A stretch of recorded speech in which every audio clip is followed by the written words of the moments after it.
So, now that he's back home, President Cyril Ramaphosa, we're told, will be engaging with cabinet members today on the country's power crisis.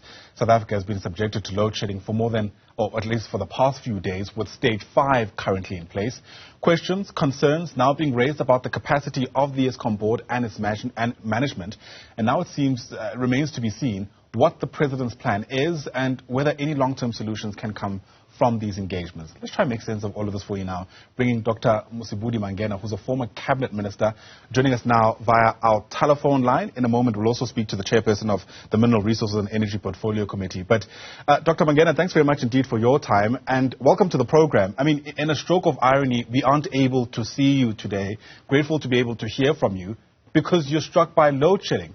And part of what you've been able to say is that we are past the point of anger and outrage. The question, though, becomes what you reckon should happen next, because surely the status quo can't be acceptable. No, it's not acceptable at all. And this problem has been in the making for over 20 years. I was still a member of Parliament in the Portfolio Committee on Public Enterprises when Eskom kept on coming, that is the executives, kept coming to Parliament to say we are running out of reserve margin and that we need to build generation capacity.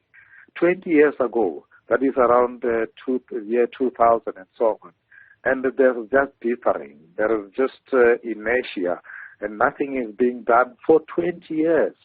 So even now, it's just difficult to understand why the president should be scrambling and cutting overseas trips short and so on, when the problem has been there for 20 years.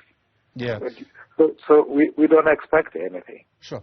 In his conversation with Xoli Mkambi yesterday, Pravin Gordon here on Newzroom Afrika said, part of the problem here is that this is an Eskom that they inherited. I'm not quite sure if they refers to the government, the ANC, perhaps both in this instance. But do you reckon that's a legitimate excuse, given the fact that this has been, as you put it, inertia for the past 20 years?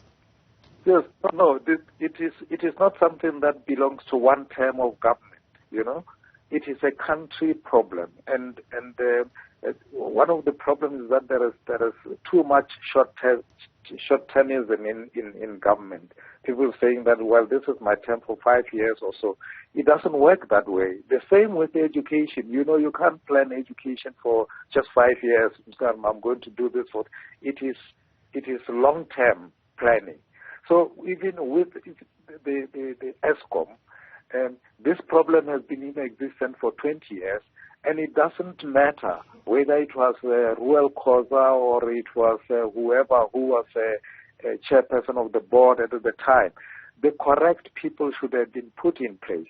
As it is now, the caliber of people who are put in the executive as well as of Eskom, as well as in the board and so on, are simply not the people who are suitable to be able to solve this problem. Yeah. So if you deploy your cadres there, whether or not they know what to do, cadre deployment by itself, it's not a bad thing. But it is just being used for corrupt purposes, and we have seen what has been happening, bringing in the Guptas to loot Eskom, not only Eskom, but SAA, and so it's just that Eskom is just, it affects everything. It affects education, it affects health, the trains, everything. We can't do anything without electricity if we are a modern country. But that it is not being solved, and people are just sitting on their hands and every now and then having an emergency meeting. Frankly, it doesn't cut it. Yeah. Of course, part of what South Africans are desperate for, outside of the power itself, is for accountability. And there's questions around who should be culpable or how to account at this stage. There's questions around whether or not Parliament has been able to step up to the challenge, as it were. You've mentioned that you're part of the Parliamentary committee all those years ago. With the benefit of hindsight, do you reckon more noise could have been made in order to hold the executive accountable? Absolutely, it could have been made. But at the time, things were not bad. We were not having load shedding. Eskom executives were simply saying, let us build power stations now. and frankly, the Parliament can only make noise. It can't make a decision that a power station be built or Eskom be strengthened and so on. It is the executive that does this. Now, the Eskom executives and the board were urging us to be part of their campaign to get the executive to build power stations. And that was not done. Yeah. I mean, eventually some of the power stations were built, but we're now realizing that that's where a lot of the breakdowns actually come from. And I guess part of the... They were botched. Even the building of the new Kusile and the Mudupi were supposed to be part of the problem. They scrambled at some point to build new power stations. But then they botched them. Mm. You know, and if they were not bought in, it is corruption. It is putting wrong people in the wrong places. The planning was not proper, and so on.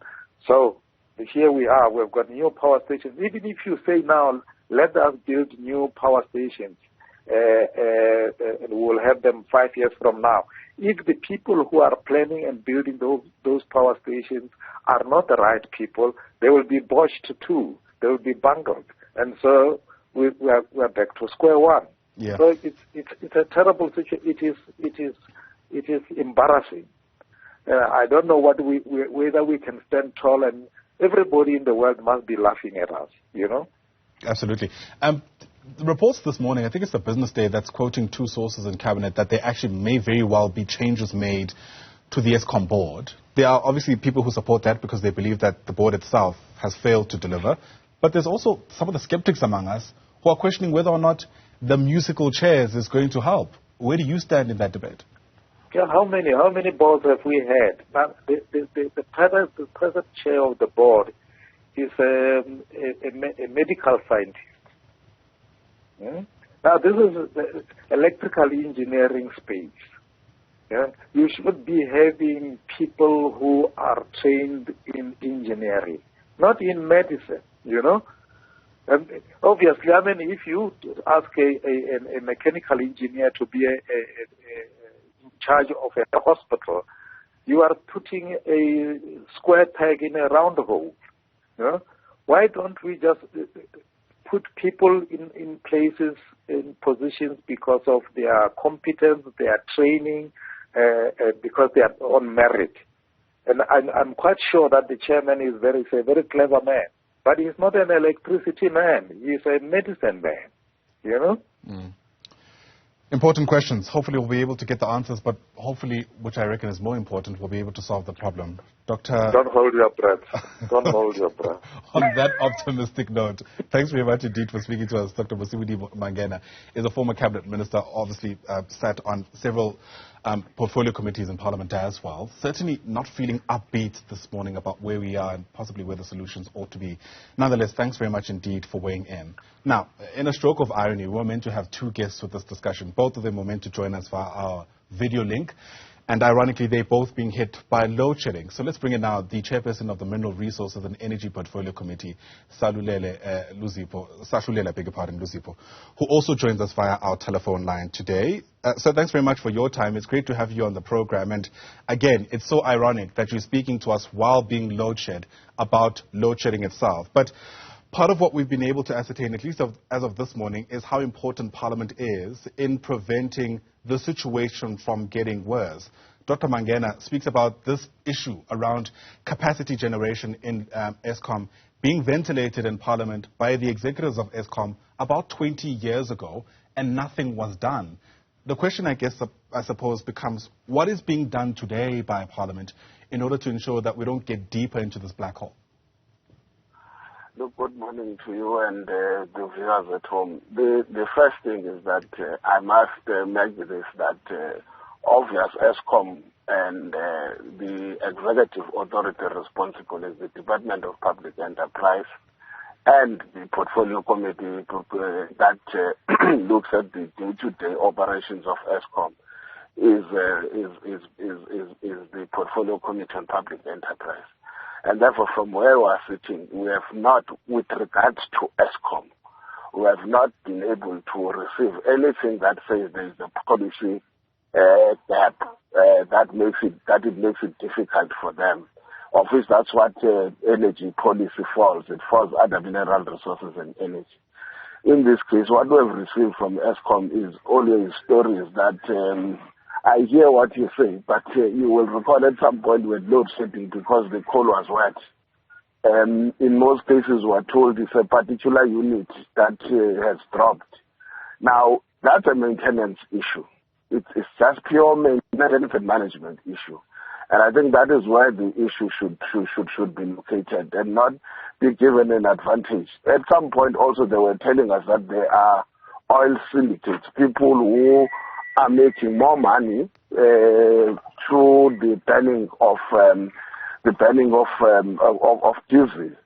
And therefore those are some of the issues that I think we will have to tackle and deal with them. And the question is, if there is a board responsible for operations of an entity like Eskom, on what basis then do we find ourselves having a challenge now on the basis of a management responsibility?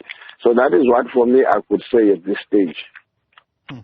Are you saying that you don't reckon there could be improvements made to our policy to improve or at least to ameliorate this energy crisis? From where I'm sitting, from where I'm looking at things, the point here is that there is a different story when we look at alternative sources of energy. I think let's say that. And we look at the alternative sources of energy because Eskom is failing to perform its duty. And the reasons that they are giving is simple because you will recall that recently they were asking from Solidarity, and Solidarity said it will give them people who are so experienced former employees of Eskom who have got all the required skills. Hardly 2 months down the line, we are facing the worst scenario. So it's going to be very difficult to replace poor management that cannot look at the best maintenance system.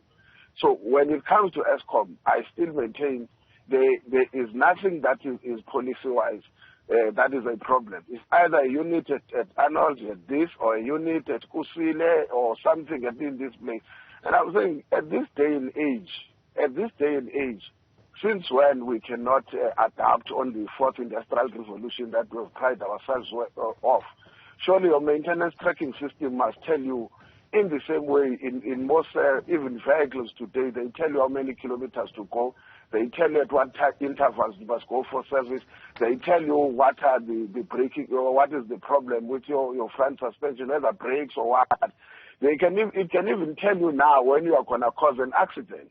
Is it so difficult to get such an advanced maintenance system that can tell us that a particular unit at a certain point is gonna drop off? Or is it so difficult that we may know that when it is raining, your coal should not be exposed so that it cannot function? So for me, those are basic issues, including the fact that if you have got your oil syndicate, the ones that now wants to benefit and accrue out of the banning of diesel, that says without going that those are criminal elements that must be dealt with effectively. Then we can talk about whether there is capacity shortage on the basis of the need to improve policy or create new structures that will augment what Eskom is doing. Sure. I think in principle there's nothing wrong with what you're saying, but there has been criticism around whether or not we could have started our renewable energy procurement program much sooner. In fact, now that's well in earnest because we're in a crisis. In fact, we're told tomorrow bid window 5 of this independent power, renewable energy independent power producer procurement program is said to be unlocked. I mean, do you agree with that? Could we have gotten that ball rolling much faster?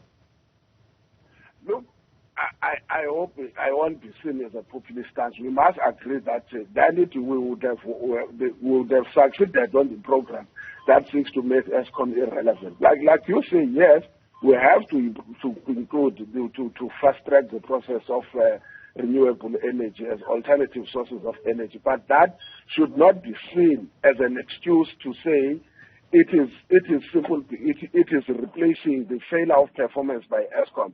It must be seen in the context of the Just Transition Program, which requires that we look at other alternative sources of energy, especially renewable energy, so that we can reduce the high levels of carbon emission.